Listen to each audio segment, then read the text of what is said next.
Hello my friends and welcome to Monster of episode 102. In this video I'm going to compare Azure Bolt 1 with Burst Boost 2 and with in connection with the radar or how it's called Lord's Soul set bonus, because it gives us 5% additional raw, which is currently the best set bonus in the game. And I got the idea of this video from a user from my last uploaded video.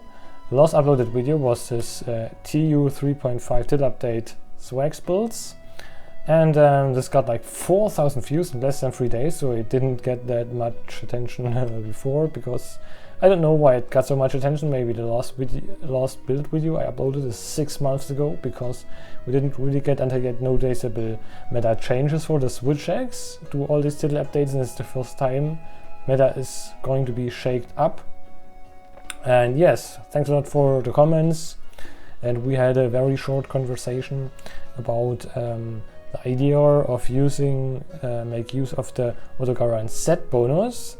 And I almost forgot that in a specific version, I don't know, I think it was in version 1.021, so it wasn't a till update, but this is also the Reddit link from Chaos Slayer, who said or figured out it is +8 for burst boost level 1. Previously it was +3, and burst boost level 2 is +18 instead of 10 before. So they got like, not exactly, but almost double amount of extra raw before, you know. So this is a really noticeable change, and we will figure out whether it's worth it to make use of the skill. The main problem, which I can tell you before, is that you have restrictions to the set bonus, which means you're prioritizing the set bonus over the skills on the armor pieces. That means you will lose several very important skills or skill levels which have impact on the DPS, but I'm going to explain it to you very properly in this video. The first build, this is the build I've shown you in the previous video, with currently one of the best DPS sets. So DPS is very situational, depends on the trigger skill, so you can't say this or this set is the best one. Depends on which skills are currently active or not, because there are a lot of triggerable skills with different uptimes. But this is currently my recommended one, or you can also use Ray belt and Lagiacro's helmet, but there wouldn't be really a noticeable difference in DPS, only when it comes to quality of life skills, you know. And this set has Lord's Soul, Radar's Voltage, like the other set, and the only difference is in this video for this additional set bonus of these two pieces. This set had max out attack boost with max out witness exploit, latent power only level 4, because level 4 to 5 is 10% difference, and latent power we only have 56% uptime, and witness exploit from level 4 to 5 it is 10% jump. That's why witness exploit from 4 to 5 is so strong. Critical boost 4, I explained in the last video the comparison. Also Counter Strike maxed out power prolonger dual charm. I'm using a power prolonger 3 charm with Counter Strike 1. Yeah, maximum might. I explained it everything in the last video, you know. Here's a better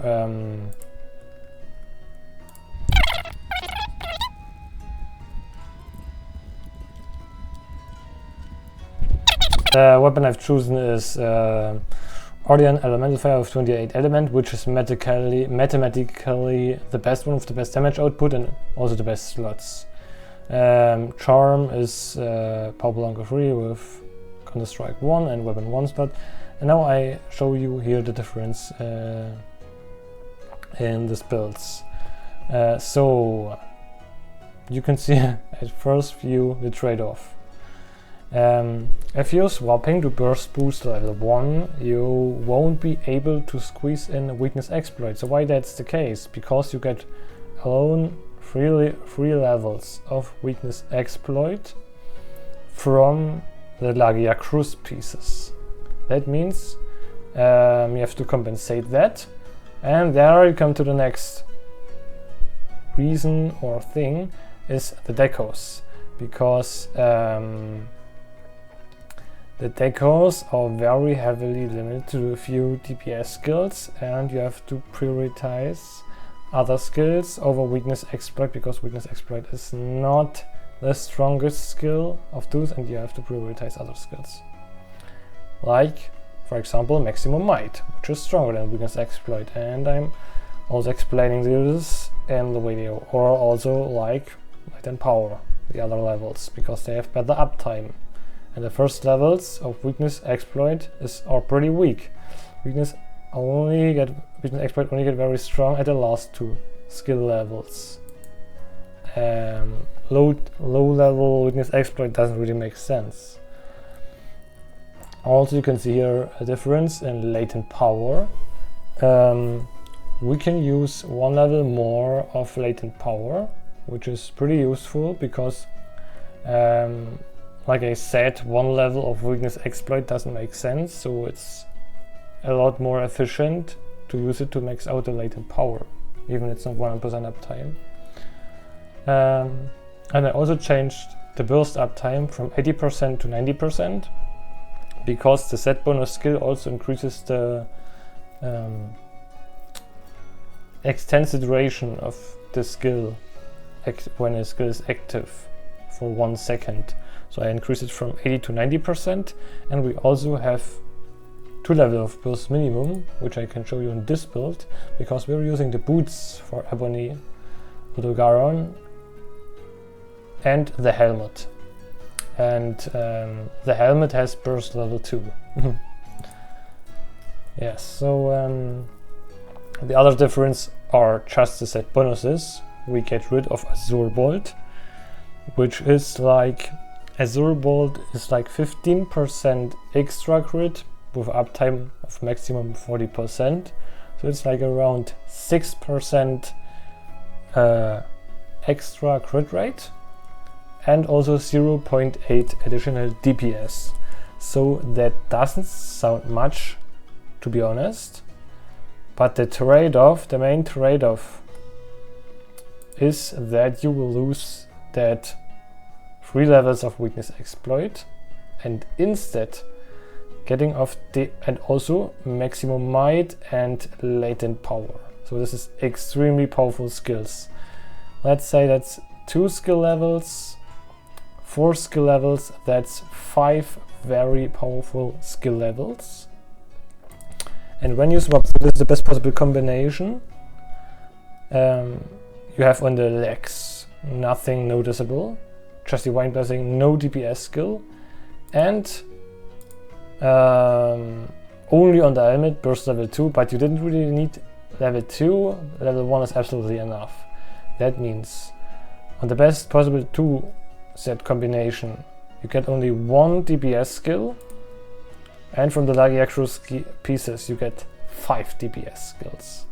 So this is insane, and I doubt that for the calculation I'm gonna reveal in a few seconds this can't compete, because of the set pieces are just too bad, you know. Next reason is that this slotage is also better. You can see here on the belt we have 2 level 2 slots, and on the helmet only 1 level 2 slot. It's maybe not too much difference, but as you can see, that's the main difference.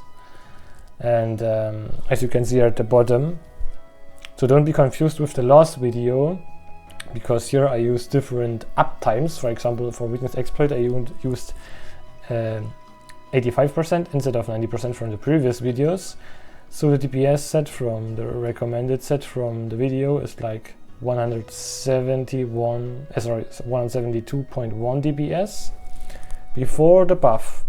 That means with the plus 3 additional raw you had 163 DPS, and now it is like 0.45% stronger, ending having 165.5 DPS on a 60 raw hit zone, 20 elemental hit zone value, ending up having still 7 more DPS on the Azure Bolt set, which is a lot. 7 DPS is so much. That means ending up that the set is 4% stronger. And 4% is extremely much. It is like almost as the difference as from the Lord Soul set bonus you get. You know? Yes, so that's the mod explanation. You can still, if you're interested, I'm also going to share maybe a link in the video description for this build if you make it for fun, just want to rebuild that. But yeah, to come to conclusion, main reason is that the onboard sets, the onboard skills from the armor pieces are just too bad to compete with the other ones. So if you have any other questions, tell me in the comment section down below. Thanks a lot for watching, guys. See you next time.